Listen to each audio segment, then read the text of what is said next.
Saudara-saudara sekalian, selamat pagi atau selamat siang bagi saudara sekalian di seluruh pelosok tanah air. Salam sehat dan sejahtera untuk kita semua. Terima kasih untuk kita bisa berjumpa lagi pada kesempatan hari ini. Tentu saja kita selalu mengetahui bahwa dalam kehidupan kita sehari-hari sering mendengar bahwa ada ruang-ruang kosong, gitu ya. Apalagi di tengah-tengah semakin padatnya penduduk ya di Indonesia, misalnya di Pulau Jawa atau di tempat-tempat di kota-kota besar, kita dituntut untuk memanfaatkan ruangan-ruangan yang ada seoptimal mungkin. Kan kalau dalam rumah, dalam tempat hunian, ya, kita sering harus menggunakan setiap ruangan itu semaksimal atau seoptimal mungkin untuk mengurangi ruang-ruang kosong yang ada. Demikian juga tentu saja kita sering mendapatkan ilustrasi apabila kita ambil sebuah tabung, kemudian kita isi bola tenis ya, cukup banyak sampai katakanlah menyentuh permukaan atas. Tapi kalau kita perhatikan ternyata di antara bola-bola tenis tadi tetap ada ruangan-ruangan kosong gitu, yang cukup banyak gitu ya. Artinya walaupun katakanlah bola tenis tadi memenuhi tabung, tetapi sebenarnya ada ruang-ruang kosong di antaranya. Nah, ruang-ruang kosong tadi akan semakin mengecil apabila ukuran bola yang kita masukkan dalam tabung tadi mengecil juga gitu ya. Kita misalnya ganti dengan kelereng atau mungkin dengan butiran-butiran kecil, yang lebih kecil, tentu saja ruang-ruang kosong tadi akan semakin menyempit juga. Nah, ternyata saudara sekalian, tabung tadi baru tidak akan ada ruang kosong lagi apabila diisi dengan air. Jadi ilustrasi ini menunjukkan saudara sekalian berbagai hal ya, misalnya tadi bola tenis tetap mempertahankan bentuknya, benda padat yang kita masukkan di dalam tabung tadi, ternyata tetap menyisakan ruang-ruang kosong itu, baru bisa melebur atau menjadi satu, seperti misalnya dalam bentuk cairan atau benda cair, baru bisa memenuhi tabung tanpa ada ruang kosong di sekitarnya.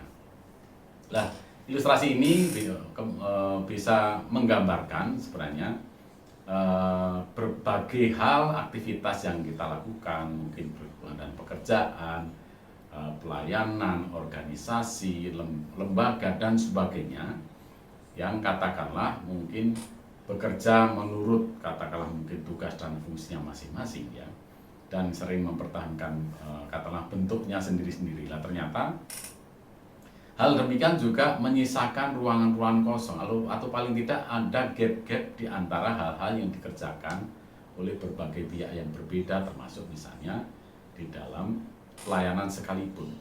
Oleh sebab itu, saudara sekalian, betapa pentingnya kita mencermati hal-hal apa yang katakanlah tidak menjadi perhatian tetapi itu penting.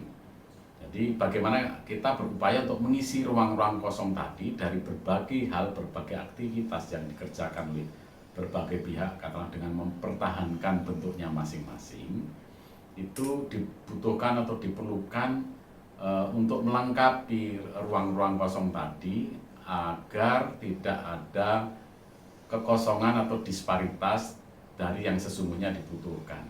Demikian juga misalnya apapun itu ya, baik di dalam melakukan tugas dan fungsi gitu ya, dalam pelayanan, ternyata kita perlu memperhatikan ruang-ruang tadi untuk diisi, untuk dilengkapi agar apa? Agar pembangunan manusia Indonesia seutuhnya itu dapat terlaksana dan dapat mencapai apa yang kita harapkan bersama.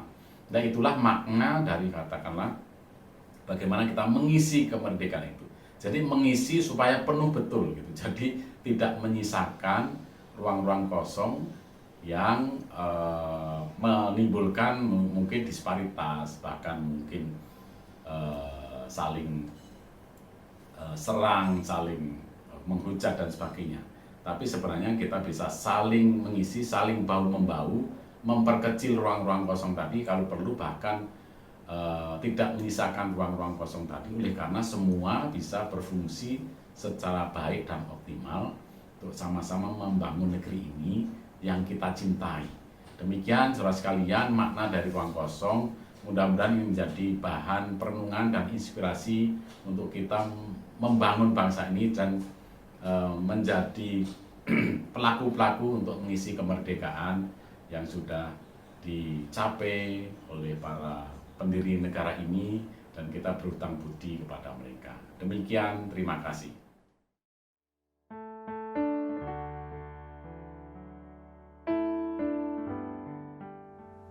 Salam jumpa Bapak Ibu dan Saudara sekalian.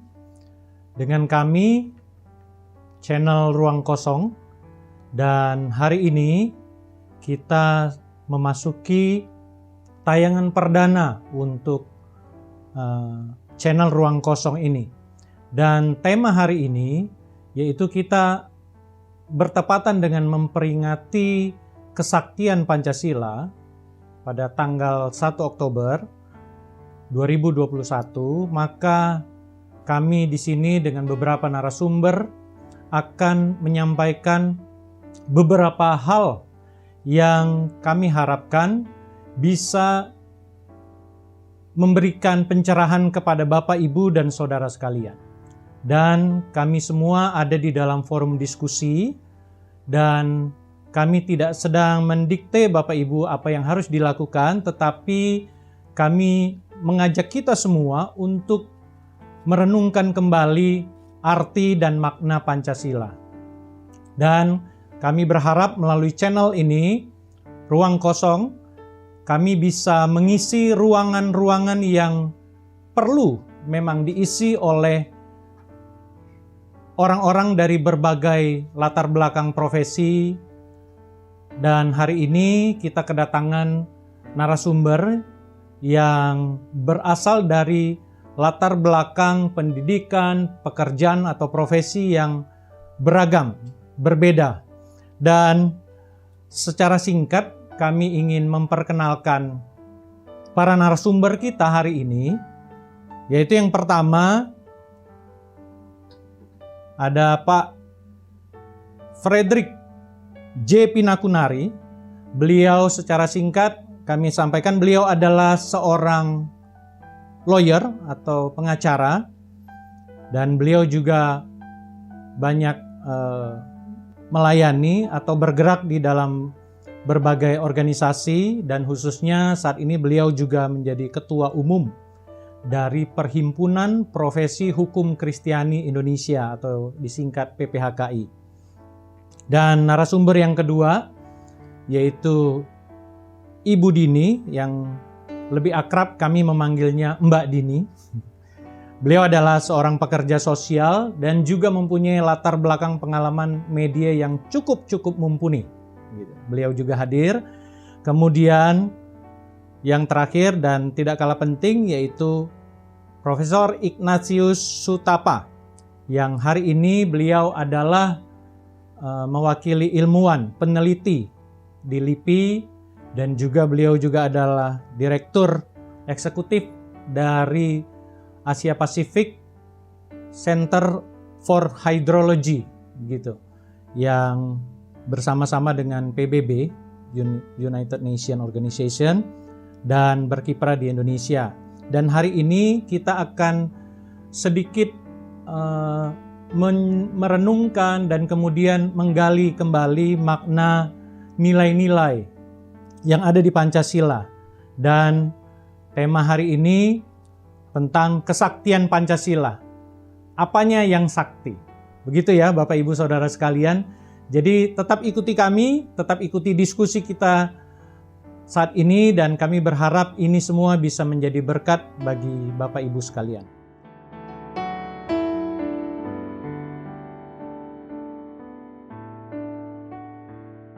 Baik, saya langsung saja akan bercakap-cakap dengan para narasumber yang hari ini hadir. Saya akan menyapa lebih dulu.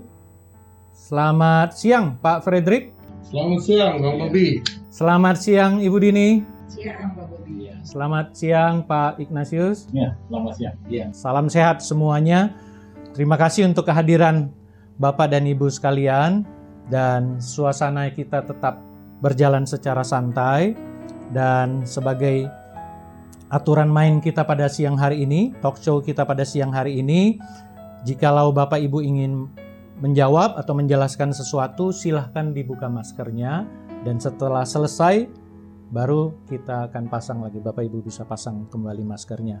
Kami menerapkan protokol kesehatan secara ketat, Bapak Ibu dan saudara sekalian, dan kita sangat prihatin dengan kondisi bangsa yang masih dalam masa-masa pandemi ini, dan kami terus berdoa mendukung upaya-upaya yang dilakukan pemerintah untuk kita bisa meminimalisir setiap dampak, setiap resiko yang mungkin saja terjadi di antara kita, dan kami juga berupaya juga di ruang kosong ini untuk sungguh-sungguh menjalankan protokol kesehatan secara ketat.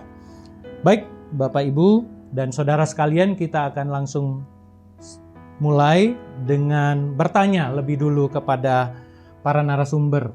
Hari ini kita akan membahas tentang Pancasila.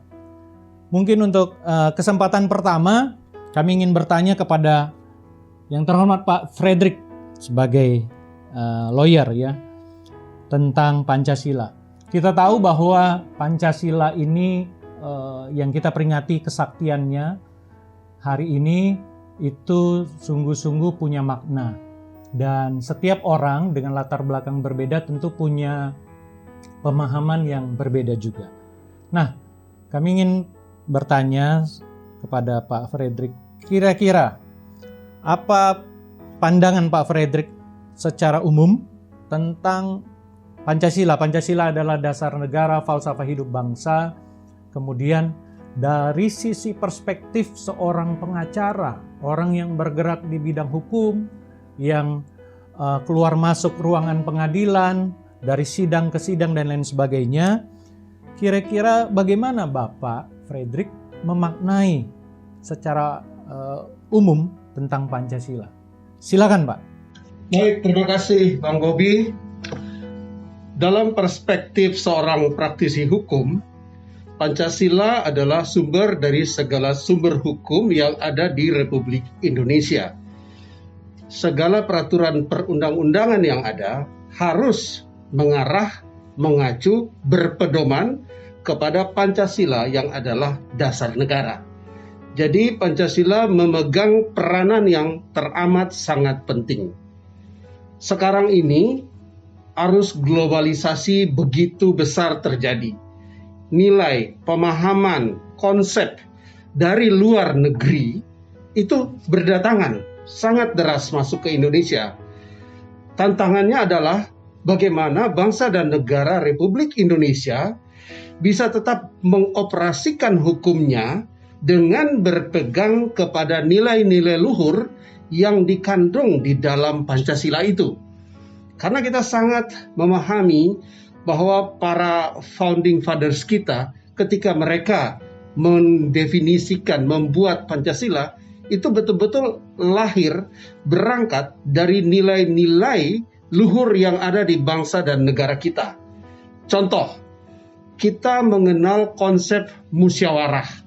Kita tidak semata-mata demokratis atau liberal, tetapi mengutamakan nilai-nilai tempus lero, nilai-nilai diskusi, bermediasi, bermusyawarah untuk mencapai sebuah kesepakatan. Nah, hal ini perlu dijaga oleh peraturan perundangan yang lebih teknis dengan mengarah kepada nilai-nilai yang ada di Pancasila tersebut. Oleh karena itu, dalam perspektif hukum, Pancasila betul-betul sesuatu yang harus menjadi pegangan buat semua peraturan perundang-undangan. Karena hidup kita sebagai bangsa diatur dalam peraturan perundang-undangan. Tidak boleh melakukan hal-hal yang melanggar peraturan. Dan peraturan itu harus mencerminkan nilai sejati, hakiki bangsa dan negara Republik Indonesia. Kita tahu ada 5 sila dengan segala butir-butirnya ya. Kalau kami ini berasal dari generasi dulu yang belajar Pancasila bukan hanya 5 sila itu, tetapi butir-butirnya pun kami gali gitu ya. Masih teringat pelajaran PMP zaman saya bersekolah gitu. Nah, di zaman PMP itu kita banyak belajar bahwa nilai-nilai dari masing-masing sila itu harus kita jaga gitu. Nah, dalam perspektif hukum, ini perlu terus dijaga supaya keberlangsungan bangsa dan negara Republik Indonesia yang sangat majemuk ini bisa terus terjaga.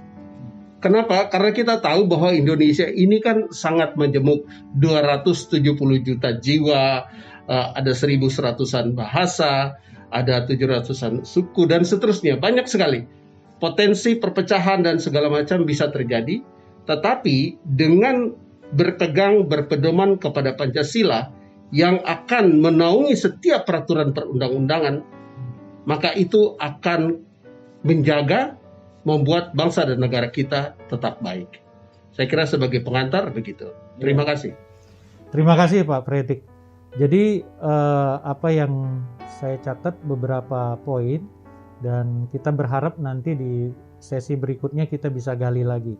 Bahwa Pancasila itu menjadi sumber hukum ya, betul ya Pak Fredrik, dan menjadi dasar untuk semua peraturan perundang-undangan juga harus mengacu kepada Pancasila.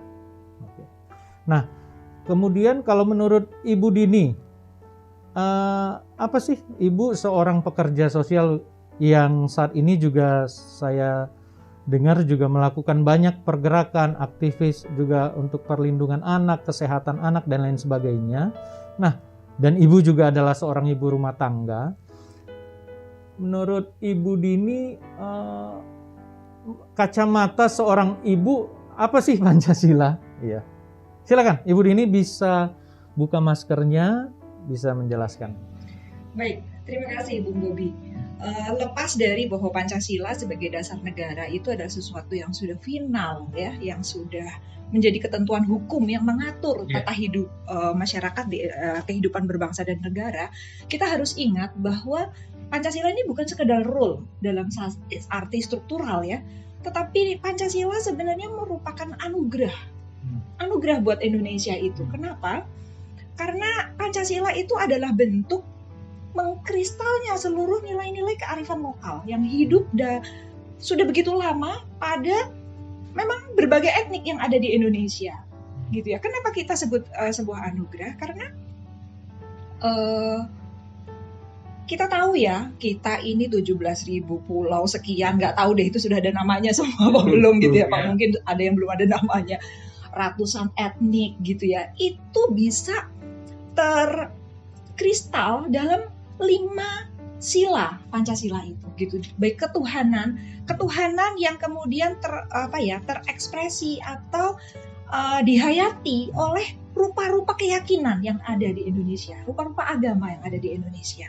Kemudian kemanusiaan yang memang ya ini satu nilai yang secara universal ada gitu ya di dalam kehidupan kita. Kemudian kita itu dianugerahi luar biasa dalam persatuan Indonesia ini ya yang begitu beragam itu dengan satu bahasa. Kebayang nggak kalau kita melihat sejarah gitu ya, maaf ya saya perempuan agak dongeng, kalau kita melihat ke belakang bagaimana bangsa kita itu melewati tahapan demi tahapan peradaban gitu ya, kita bisa dijajah dan lain sebagainya, tetapi itu bisa mengkristal ada satu alat pemersatu yaitu bahasa yang bisa yang bisa dilisankan, yang bisa dipakai sebagai alat komunikasi dari ribuan pulau, ratusan etnik bahasa ya, meskipun dalam dialek bahasa Indonesia berbeda-beda ya. Coba kalau misalnya kita ke ujung Sumatera gitu, bagian utara gitu ya, di Aceh ditawarin makan itu bahasanya makan terus gitu. Tapi kalau kita ke tengah gitu ya, kita misalnya ke Makassar gitu ya, makan mie gitu, meskipun nggak ada mie-nya gitu di meja, nawarinnya makan mie gitu. Coba kita ke daerah beliau ini ya, makan sudah gitu. Jadi ada perbedaan itu, tetapi pada faktanya kita tuh ya kalau kadang orang Indonesia berkumpul ya, kita bisa kena rooming ya. Bahasanya bisa agak macam-macam, tetapi bahasa Indonesia sudah terbukti melewati sejarah sejak, dan bahasa itu lahir dengan spirit yang spirit yang kuat ya, spirit unity atas Indonesia, kemudian berjalan dalam perjalanannya itu betul-betul terbukti menjadi alat pemersatu bangsa.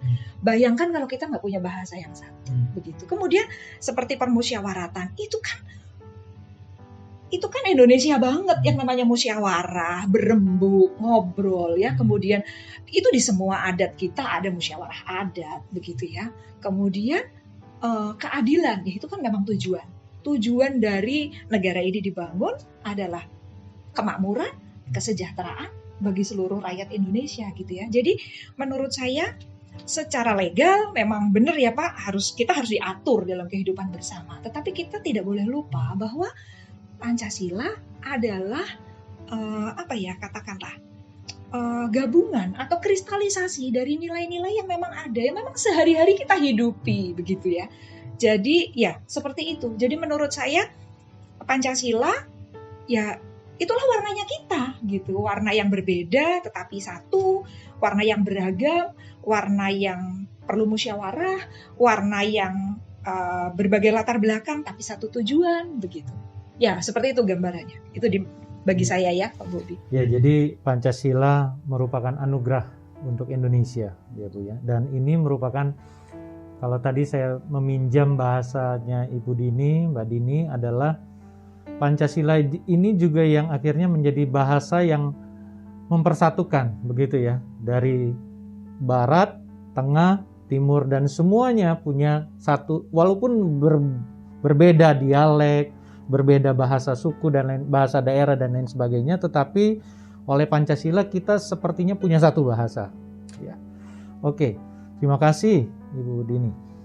Nah, kemudian ini saya akan bertanya juga kepada Pak Prof. Ignas tentang Pancasila, karena secara latar belakang Pak Ignas sendiri kan adalah seorang peneliti, seorang ilmuwan, dan juga akademisi, mengajar di beberapa tempat.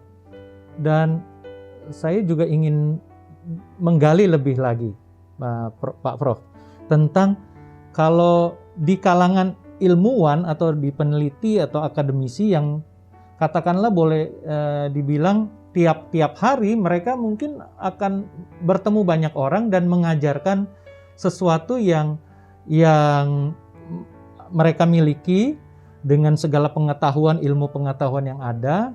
Nah, bagaimana menurut Pak Ignas makna Pancasila di dalam setiap aspek-aspek pengetahuan yang ada, yang selama ini ada di negeri ini khususnya ya? Boleh dibuka maskernya, Pak. Silakan. Ya, terima kasih Bu Bobi. Selamat siang, Bapak Ibu Saudara sekalian. Ini pertanyaan yang mendasar sekali ya. Tadi kita sudah mendengarkan dari perspektif bagaimana hukum gitu ya, kemudian mungkin sebagai nilai-nilai yang terkandung. Jadi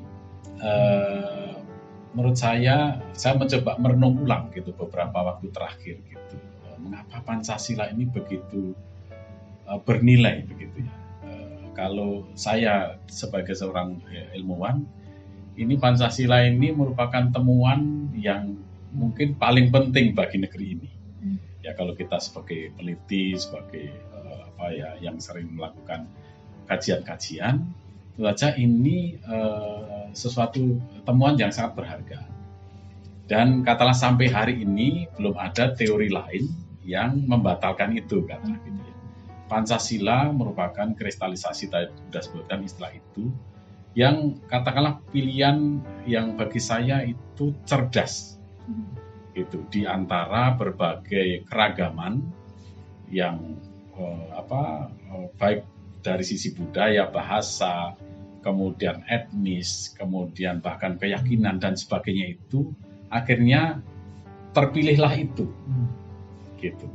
Kalau kita lihat sejarah ya, saya bukan ahli sejarah, tetapi dari katakanlah literatur yang ada menunjukkan bahwa para pendiri bangsa ini ya, dengan berbagai tentu saja dinamika pada saat itu memilih kata-kata atau diksi yang sangat tepat gitu untuk mengekspresikan itu, bahwa bangsa ini dengan berbagai ragamnya itu ternyata bisa memiliki nilai-nilai yang sama, yang universal katakanlah begitu ya.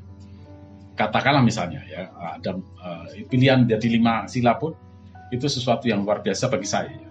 Bagaimana kalau seorang ilmuwan peneliti untuk mendapatkan sesuatu itu melakukan upaya-upaya yang sangat panjang, ya tidak instan misalnya orang mendeklarasikan teman baru kemudian sampai menjadi teori itu biasanya juga upayanya panjang sekali, mungkin harus melalui studi literatur yang banyak, kemudian harus metodenya bagaimana lah. Pancasila yang telah katakanlah ditetapkan jadi dasar negara ini tentu saja merupakan temuan yang sangat penting dan katakanlah merepresentasikan seutuhnya begitu ya bangsa ini. Dan ini tentu saja juga kita harus sangat menghargai para penemu katakanlah begitu ya yang mendeklar atau para pendiri bangsa ini yang katakanlah mengambil diksi-diksi yang sangat tepat, konkret gitu ya, yang katakanlah menjiwai gitu ya. Misalnya bangsa ini adalah bangsa yang berketuhanan, bukan bangsa yang ateis misalnya, atau bukan bangsa yang tidak bertuhan.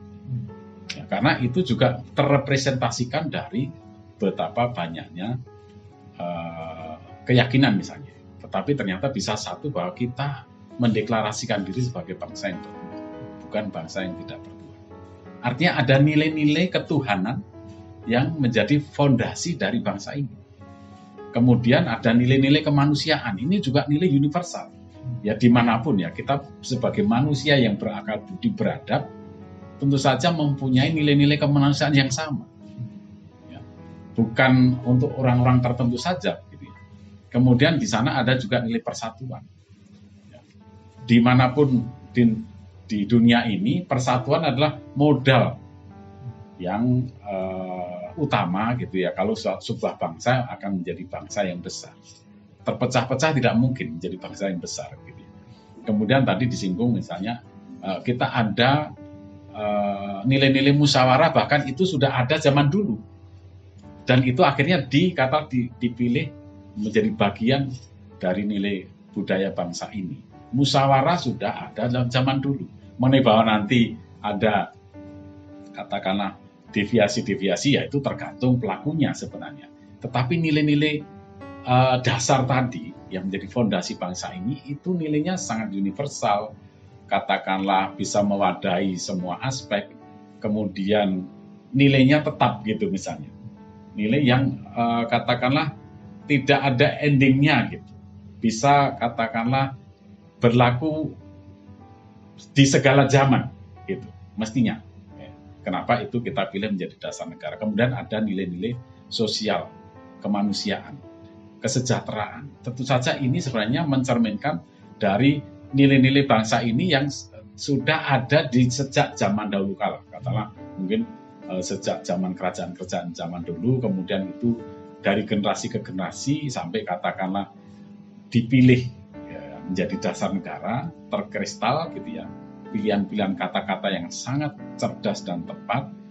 Ya, tinggal sekarang bagaimana sebagai generasi penerus gitu ya, karena ini sekarang itu kita katakanlah sudah generasi berikut ya dibandingkan mungkin para pendiri bangsa ini.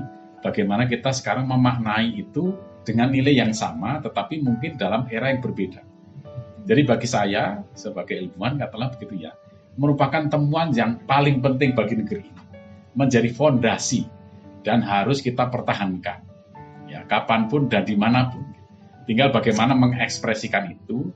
Yang penting nilai-nilai dasar tadi tetap, tidak berubah, tidak lekang oleh zaman, tidak lekang oleh waktu kira-kira begitu.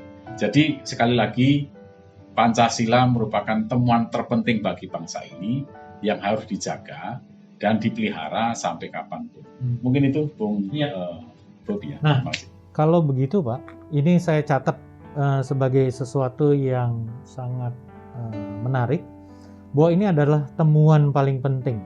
Kalau kita lihat ilmuwan menemukan sesuatu atau menemukan katakanlah benda atau teori dan lain sebagainya, itu sepertinya sangat-sangat dijaga, berharga sekali. Dan hari ini kita lihat bahwa atau katakanlah kita sedang memperingati kesaktian Pancasila nih, Pak Prof. Ignas. Nah, menurut Bapak temuan paling penting ini, katakanlah saya menggunakan bahasa bahwa ini adalah temuan yang barang sakti begitu loh Pak. Ini Pancasila itu ternyata sakti. Nah, saya ingin menggali lebih dalam lagi tentang kesaktian atau temuan ini, katakan tadi dari sisi ilmuwan bahwa ini temuan dan ternyata ini menjadi sesuatu yang sakti. Nah, mungkin Bapak bisa memaparkan, menjelaskan kepada kita semua di tempat ini apa maksudnya ya Pak tentang kata-kata diksi yang Bapak sampaikan tadi, ini menggunakan kata-kata yang tepat Pancasilanya, dan dalam diksi-diksi itu ternyata ada kesaktian yang terkandung di dalamnya. Nah, menurut Bapak apa sih saktinya, sakti di mana gitu loh Pak? Pancasila itu apakah ini bisa ini akan jadi sesuatu yang mandraguna begitu ya, atau bisa dipakai untuk ya, menurut Bapak temuan ini seperti apa saktinya kira-kira begitu? Ya, silakan. Terima kasih, ini juga pertanyaan yang penting dan menggelitik tentu saja. Memang mungkin kita semuanya nanti bisa cerita memaknai mengapa Pancasila itu sakti. Mungkin pertanyaannya saktinya di mana gitu. Tapi bagi saya kalau kata sakti itu kan ya, kalau dalam istilah mungkin dalam pewayangan, dalam mungkin kerajaan dan sebagainya, sakti itu tak terkalahkan gitu ya, dengan berbagai tantangan dan sebagainya. Tantangan mungkin ada lawan, ada bencana, ada apapun juga itu tetap gitu ya. Itu dikatakan ya mungkin zaman dulu sakti gitu ya. Nah mungkin bercermin dari itu, kata itu menunjukkan bahwa Pancasila tadi yang sudah terkristal kemudian dipilih oleh para pendiri bangsa ini sebagai dasar gitu ya. Itu ternyata ya terbukti bahwa tidak lekang oleh perubahan zaman, misalnya nilai-nilainya loh ya. Dan memang terbukti karena dalam sejarah bangsa ini juga ada upaya-upaya untuk katakanlah mungkin mengganti gitu ya. Memang dalam sejarahnya kita bisa lihat ya, ada perubahan-perubahan perpolitikan nasional ya, pergantian rezim dan sebagainya di waktu-waktu yang lalu yang katakanlah ingin menggantikan itu ya, mungkin nambah-nambah atau apapun ya, tetapi toh dalam perjalanannya Pancasila tetap dipilih, diyakini bahwa ini yang bisa menjadi fondasi bangsa ini dan mempersatukan kita gitu. Ya, tanpa kita misalnya terkotak-kotak, terpecah-pecah dan sebagainya gitu. Nah ini paling tidak membuktikan bahwa nilai-nilai itu yang sakti itu nilainya gitu. Jadi ya itu saja, kalau dari generasi-generasi pelakunya bisa berubah, generasi bisa berganti, tapi nilai-nilai itulah yang tetap. Nah itulah yang katalah mungkin nilai-nilai luhur Pancasila tadi yang menjadi fondasi bangsa ini yang disebut sakti tadi. Dalam upaya untuk misalnya mengganti atau mengubah atau menambah dan sebagainya, ternyata dibuktikan oleh karena itu dijiwai oleh para pelaku ya, kita masyarakat Indonesia ya, kita tetap memegang itu. Ya memang yang akan menjadi tantangan ke depan, paling tidak generasi-generasi berikut ini, bagaimana memaknai itu dari generasi ke generasi, bahwa nilai-nilai itu memang betul, ini kita yakini menjadi nilai-nilai universal yang harus dipertahankan. Nah itu kan berarti harus dipahami oleh setiap insan di bumi Indonesia, bukan sekedar katakanlah dihafal.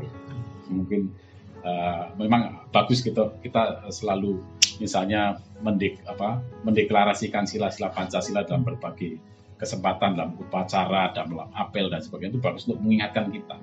Tetapi tidak hanya itu, misalnya bagaimana kita menjiwai itu dan mengimplementasikan di dalam kehidupan sehari-hari, itulah nanti yang akan membuktikan bahwa memang nilai-nilai Pancasila itu ada nilai-nilai saktinya tadi, tidak berubah walaupun dengan berbagai tantangan zaman, tantangan apalagi sekarang, tantangan teknologi informasi, tantangan globalisasi. Tetapi kalau itu menjiwai insan manusia Indonesia, sehingga tidak akan lekang gitu. Nah itu yang membuktikan bahwa Pancasila itu memang sakti, artinya tahan banting, tidak lekang, tidak terganggu oleh apapun, sejauh bahwa katakanlah kita sebagai manusia Indonesia memahami itu sebagai katakanlah nilai-nilai yang bukan saja baik tetapi mendasar. Dan katakanlah ya kita sebagai manusia yang bertuhan, ya ini cerminan dari semua unsur-unsur yang ada di nilai-nilai keagamaan tadi, atau yang katakanlah kita anut dengan berbagai ragam gitu ya. Itu katakanlah contohnya mestinya banyak ya, tetapi membuktikan bahwa Pancasila itu sakti ya terbukti sampai hari ini. Katakanlah Indonesia sudah merdeka 76 tahun ya. Ternyata itu ya kita yakini sebagai nilai-nilai dasar, nilai-nilai universal yang menjadi fondasi dari bangsa ini. Itu paling tidak menunjukkan bahwa ada nilai-nilai yang kita yakini bersama. Itu yang harus kita jaga untuk katakanlah bukan hanya dihafal tetapi dijiwai, dimaknai, dimengerti bahwa Indonesia adalah negara bertuhan pertama. Kemudian kita ini orang yang beradab, ya, berperi kemanusiaan. Ya, kemudian kita menjaga nilai-nilai persatuan misalnya. Kemudian yang kita musyawarah untuk mufakat, tahu berdemokrasi secara benar misalnya, gitu ya, tidak menang-menangan, tetapi berdasarkan peraturan yang berlaku, misal tadi secara hukum disampaikan. Kemudian kita mempunyai hak yang sama untuk mendapatkan kesejahteraan sosial. Nah itu katakanlah nilai-nilai yang dianggap sakti tadi, atau kita nilai sebagai sakti oleh karena ya itulah yang kita butuhkan sebagai manusia. Dan tidak ada katakanlah privilege gitu ya, bahwa yang satu lebih dari yang kita sama semuanya bagi negara ini. Mungkin itu Bu. Ya, terima kasih Pak Ignas. Jadi nilai-nilai Pancasila ini memang tidak pernah lekang oleh waktu.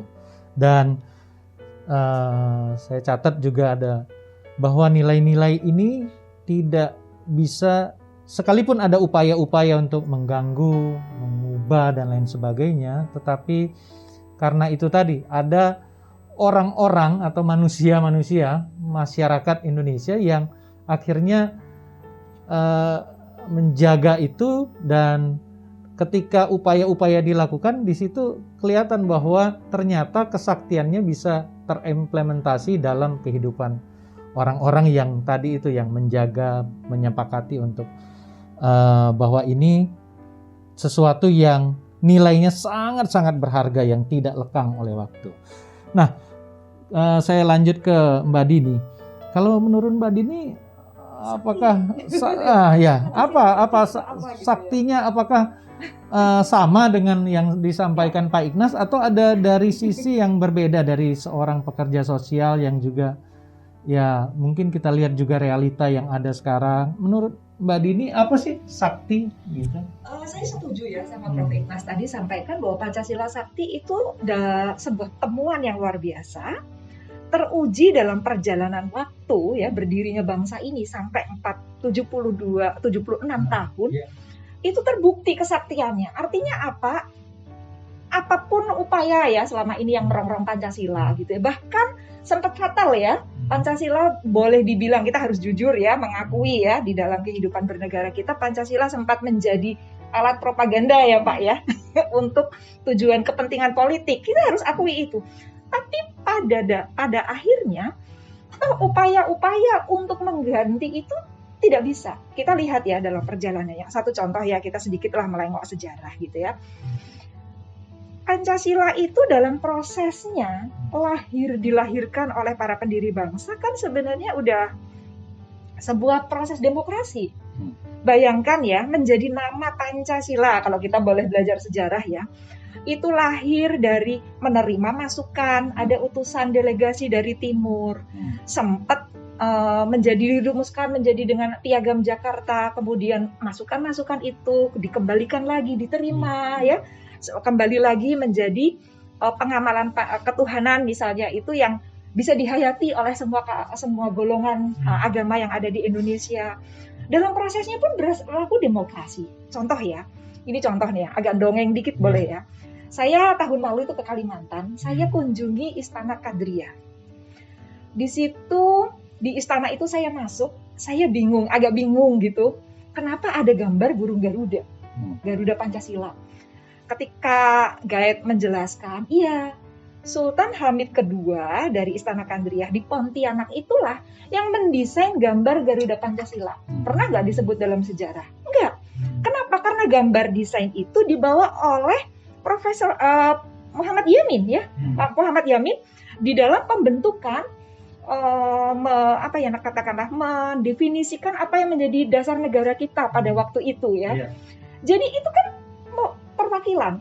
Apakah dari Kesultanan Hamid kedua yang di Istana Kadriah Pontianak itu sampai hari ini kita dengar teriak-teriak gitu minta jasanya dihargai? Enggak juga kan gitu. Jadi ada unsur musyawarah di dalamnya. Kenapa? Karena sebenarnya memang Pancasila itulah jiwanya orang Indonesia, jiwa etnis demi etnis di Indonesia. Jadi kalau kita memungkiri Pancasila, apalagi mau mengganti-gantinya, itu sebenarnya kita sedang menyangkali diri kita sendiri. Lihatlah perjalanan sejarah. Berapa kali upaya ya, kayak kita contoh ya, ada Pemerta, ada Kartosuwiryo, ada beberapa pemberontakan yang berusaha untuk mengganti identitas keberagaman kita yang terkristal dalam Pancasila. Tidak bisa. Dan menurut saya, upaya-upaya itu kalaupun masih ada, itu akan mental dengan sendirinya, gitu ya. Itu yang saya maksud dengan saya pengen sebut itu Pancasila itu sakti. Menurut Mbak Dini, apakah upaya-upaya itu masih ada sampai sekarang? Tentu saja ya, kan kita melihat ya, kita melihat itu sebabnya seperti Profesor Ignaz tadi sampaikan, itu perlu dihayati karena pada dasarnya itu nilai-nilai kultur dari kearifan lokal di setiap etnis yang ada di Indonesia, gitu ya. Kita tuh nggak usah ngomong-ngomong Pancasila deh yang ribet-ribet. Pandemi aja, lihat tuh unsur gotong royong di dalam masyarakat kita kan muncul ya. Ada tren taruh makanan di pagar ya. Ada pesen makanan lewat aplikasi. Pesennya 2, satu buat dia, satu buat driver ojek online-nya misalnya begitu. Kemudian komunitas-komunitas tuh berkembang dari WA group. Itu kan ya pandemi. Terus contoh lagi nih ya, contoh gampang.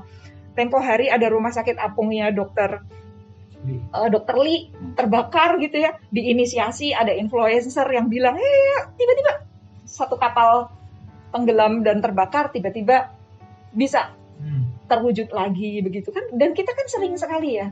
Kita sering meskipun berdasarkan survei nih ya, orang Indonesia di tengah pandemi itu solidaritasnya tumbuh loh. Gitu ya. Itu hal-hal yang harus kita ini terus gitu loh. Jadi kembali lagi kalau tadi Bung Bobi nanya Pancasila saktinya di mana? Ya karena memang itu unsur dari di dalam diri kita sendiri gitu. Memang ada kalanya seperti tidak hilang ya, sempat jadi propaganda. Kita tahu ya perjalanan sejarah itu menjadi alat propaganda untuk tujuan-tujuan yang politik begitu ya. Sempat sepertinya itu nilai-nilai itu kayak luntur gitu ya. Tapi ada masa-masa di mana Indonesia menghadapi krisis ya secara kehidupan bernegara. Itu tuh kebersamaan itu bisa muncul. Keragaman itu bisa terjembatani menjadi satu. Kemudian permusyawaratan itu bisa ini lagi gitu ya. Dialog itu bisa muncul lagi karena memang pada dasarnya ya budaya kita itu gitu loh. Jadi upaya mengganti Pancasila ya kita memungkiri diri kita sendiri. Kita ini suka orang musyawarah, lihat tuh di luar negeri ya. Orang Indonesia kan ketahuan ya Pak ya. Ngumpul gitu-gitu. Itu kan ya kita lihat lah. Seperti pandemi ini kan memunculkan banyak warna aslinya Indonesia yang saling gotong royong gitu ya. Di kompleks saya itu ya, di awal pandemi ibu-ibu itu pada patungan mengganti handphone tukang sayur yang tadinya nggak bisa WA jadi bisa WA. Nah itu kan memudahkan kita semua. Contoh-contoh yang sederhana dan itu contohnya banyak banget kalau kita mau cari dalam kehidupan masyarakat kita. Versinya tolong-menolong di Indonesia itu banyak sekali. Ya artinya bahwa nilai-nilai Pancasila itu hanya sekedar sesuatu yang begitu saja kalau tidak diresponi oleh orang-orang yang akhirnya meresponin itu ya Bu ya. Berarti orang-orang itu melakukan, ketika mereka melakukan atau mempraktekkan itu menjadi nilai-nilai dalam kehidupannya, maka itu menjadi sakti, katakanlah begitu ya. Akhirnya ada terjadi gotong royong, kebersamaan, kekeluargaan, semua boleh dibangun. Wah, menarik ini. Saya akan teruskan ke Pak Frederick sebagai seorang pengacara. Pak, hari-hari ini kita dengar bahwa Undang-Undang RI 45 bisa diamandemen, Pak. Nah, tadi Bapak bilang peraturan perundang-undangan itu mendasari atau katakanlah berkiblat gitu kepada yang namanya Pancasila. Nah, sekarang kalau bisa diamandemen, apakah boleh, kalau konteks kesaktian Pancasila, apakah kita bisa rubah Pancasila itu, Pak? Agak serius nih, Pak. Gitu, Pak. Kalau memang undang-undang kita bisa amandemen. Nah, sekarang apakah Pancasila bisa diamandemen? Baik, terima kasih. Ini serius ini bagian serius sekarang. Jadi gini, ada prinsip hukum, ketentuan yang lebih tinggi itu mengalahkan yang lebih rendah. Jadi kalau kita bicara tentang undang-undang, rapat di DPR, MPR, dan seterusnya, produk yang dikeluarkan oleh mereka itu tidak lebih tinggi dari Pancasila yang adalah sumber dari segala sumber hukum di Republik Indonesia. Jadi apapun amandemen bisa dilakukan terhadap UUD 45. Boleh dengan syarat-syarat dan ketentuan yang diatur. Ada aturannya untuk merubah, tidak segampang itu. Ada quorum dan ada persyaratan yang ketat untuk itu. Tapi kalau Pancasila, secara teori hukum tidak bisa dirubah, karena dia hukum tertinggi, sumber dari segala sumber hukum. Kalau Pancasila dirubah, ya negara ini bubar dulu. Bubar dulu baru bikin negara baru lagi, Indonesia Jilid 2 atau apapun itu namanya, lain lagi ceritanya. Jadi secara hukum itu clear. Tapi saya mau jawab juga Bang Bobby tentang kesaktian. Saya googling nih. Apa arti sakti? KBBI ya. Kamus Besar itu adalah sesuatu yang dimaksud dengan sakti itu mampu berbuat sesuatu yang melampaui kodrat alam. Mempunyai kuasa gaib. Itu kata sakti ya, saya berangkat dari pertanyaan. Artinya dalam konteks yang sekarang kita bicara supernatural. Jadi benar, Pancasila itu supernatural. Kenapa? Pancasila bisa menggabungkan nilai ketuhanan, nilai kemanusiaan, nilai persatuan, nilai permusyawaratan, dan keadilan sosial.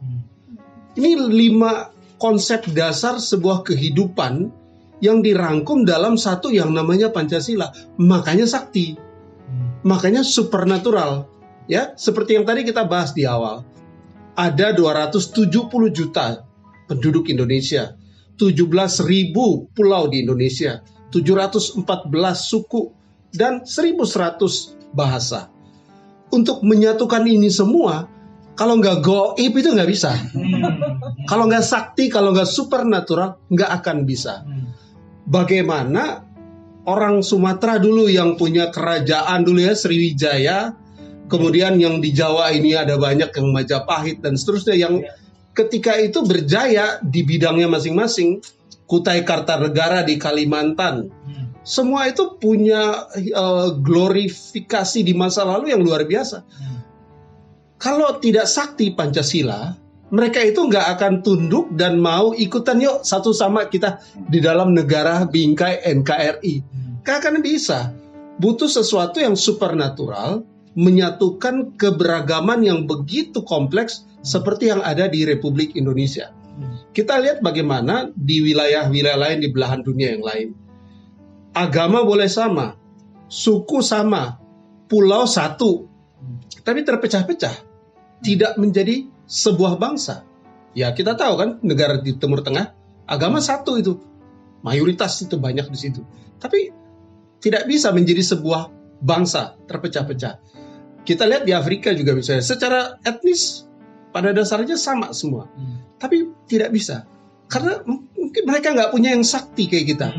Kita punya Pancasila yang sakti, yang bisa menyatukan semua perbedaan dalam bingkai NKRI. Dan emang kita memang nggak bisa jawab ini secara logis, memang agak sulit karena sakti. Hanya perlu percaya, bangsa Indonesia ini hanya perlu percaya ini sesuatu yang sakti. Betul kata Bobi, antara temuan cerdas yang sangat ilmiah, yang sangat brilian dari para pendiri bangsa, tapi juga ada unsur-unsur yang supranatural. itu dia, di mana 5 sila itu bisa terwujud dalam satu gitu ya. Itu luar biasa ya Pak ya. Luar biasa. Jadi mau disebut apa? Ya udah, kata yang paling tepat adalah sakti gitu ya. Sakti. Cuman kata sakti ini kan kadang-kadang kita kurang begitu paham ya. Ternyata dia supernatural loh. Supernatural itu ya, kita dalam konteks keimanan, we live by faith not by sight ya. Jadi kan negara ini harus hidup dari kesaktiannya Pancasila. Baru bisa maju, pembangunan bisa berjalan baik, ada damai sejahtera, ada kerukunan antara umat beragama. Butuh sesuatu yang supranatural yang menaungi setiap komponen bangsa Indonesia. Baru kita itu bisa eksis, baru kita itu bisa berkembang sebagai sebuah bangsa. Demikian Bang Bobi. Terima kasih.